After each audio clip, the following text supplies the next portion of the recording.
দেখতে পাচ্ছেন আমার হাতে কি, গ্রামের বিখ্যাত তিল ভর্তা। এটা দিয়ে কিন্তু তিল ভর্তা খেলে যা বলার বাইরে। তিল ভর্তা খেতে কিন্তু দারুণ। যারা যারা খেয়েছেন তারা তো জানেনই তিল ভর্তা কত মজার জিনিস। এই যে দেখতে পাচ্ছেন তিল ঘাস না, এটা দিয়ে কিন্তু গ্রামের নানি দাদি তিল পরিষ্কার করে। এটা কিন্তু খুব বিখ্যাত একটা জিনিস। তো আজকে আমি এটা দিয়ে আপনাদের তিল পরিষ্কার করে দেখাবো। তো বন্ধুরা শুধু তিল পরিষ্কার করে দেখাবো না, মজা করে ভর্তা করে দেখাবো বন্ধুরা। তো আজকে ভিডিওটা মজা হতে চলেছে, আপনারা সম্পূর্ণ ভিডিওটা দেখতে থাকুন। তো এইবার আমি তিলটাকে সুন্দর মতো পরিষ্কার করে নেব। তো এইবার আমি তিল ঘাসটার মধ্যে দিয়ে দিচ্ছি।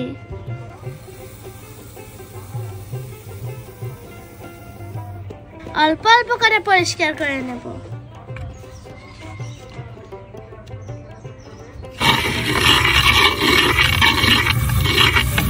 দেখুন কত সুন্দর পরিষ্কার হচ্ছে, দেখেন সাইড দিয়ে বের হচ্ছে।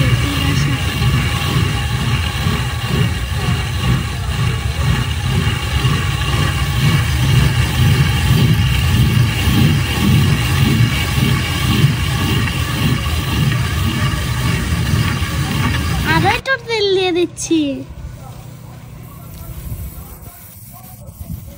সুন্দর মতন পরিষ্কার করে নেব।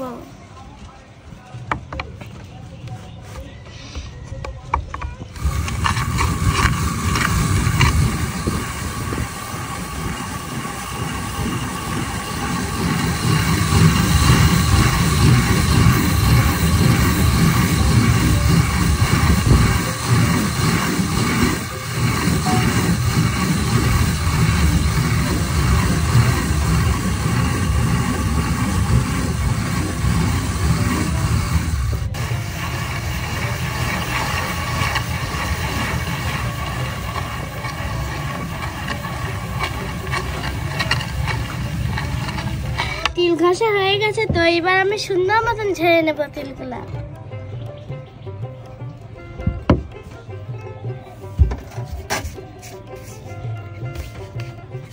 দেখেন কত সুন্দর পরিষ্কার হয়েছে। তো এবার আমি কুলাটা সুন্দর মতন ঝেড়ে পরিষ্কার করে নেব।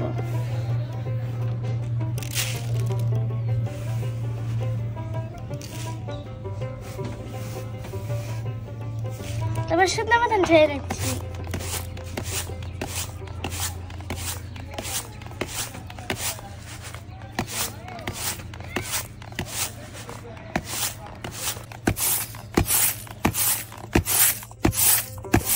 দেখেন কত সুন্দর পরিষ্কার হয়ে যাচ্ছে।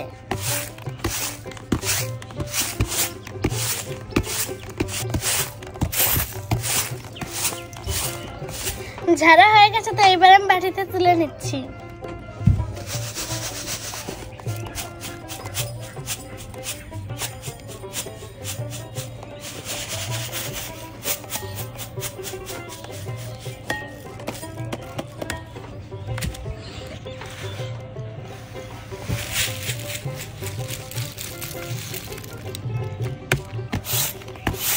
এভাবেই অল্প অল্প করে সুন্দর মতন পরিষ্কার করে নেব।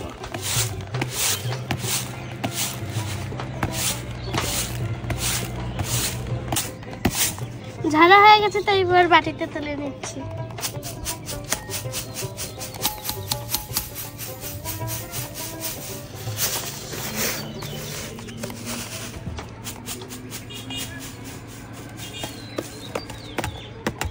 এই যে দেখুন কত সুন্দর করে পরিষ্কার করে নিলাম।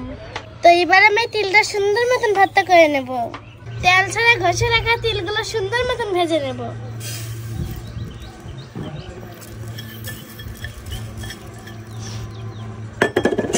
সুন্দর মতন ভেজে নেব।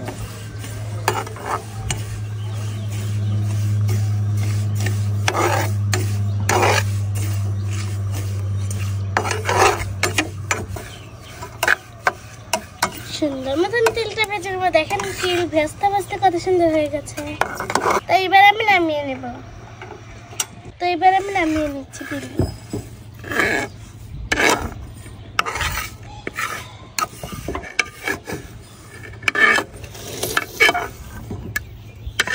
তিল বাটার জন্য পেঁয়াজ মরিচ রসুন ভেজে নেব। তার আগে আমি কড়াইতে তেল দিয়ে দিচ্ছি। তেল গরম হয়ে গেছে, তো এবার আমি পেঁয়াজ কুচি দিয়ে দিচ্ছি। মরিচ দিয়ে দিচ্ছি, রসুন দিয়ে দিচ্ছি, সুন্দর মতন ভেজে নিচ্ছি।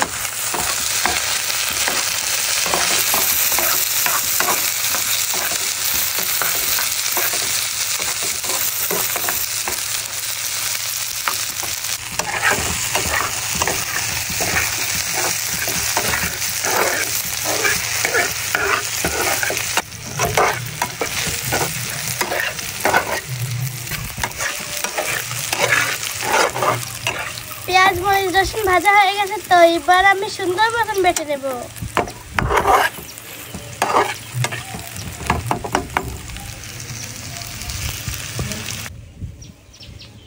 তো এবার সুন্দর মতন পাটায় বেটে নেব।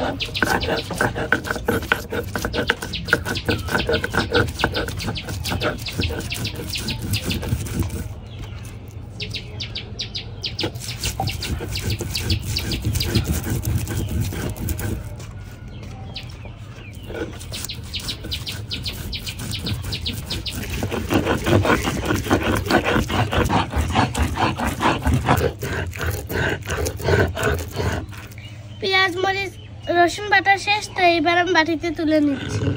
তারপর আমি তেলটা সুন্দর মতন বেটে নেব।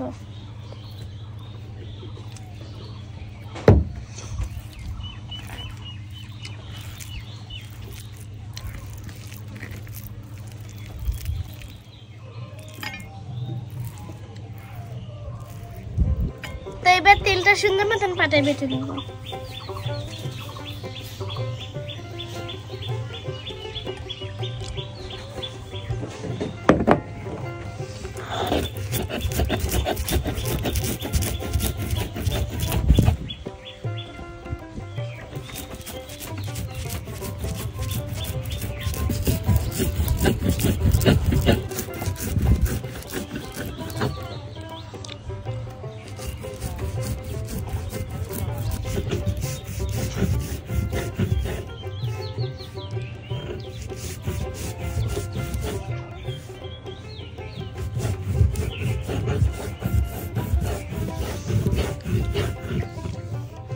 তিল বাটা হয়ে গেছে, তো এবার আমি রসুন পেস্ট বাটা এবার তিলের সাথে সুন্দর মতো মাখিয়ে নেব।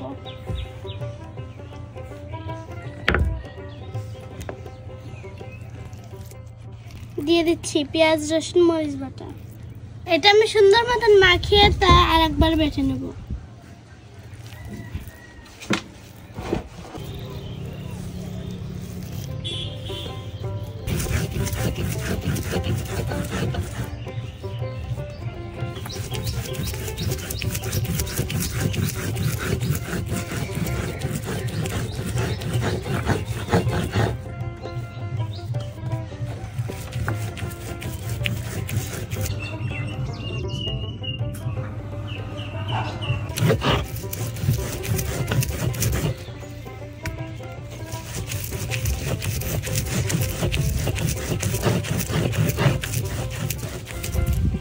তিল বাটা হয়ে গেছে, তো এবার আমি সুন্দর মতন লবণ দিয়ে মাখিয়ে নেব।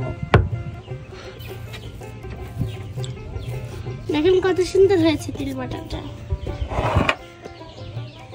পরিমাণ মতো লবণ দিয়ে দিচ্ছি।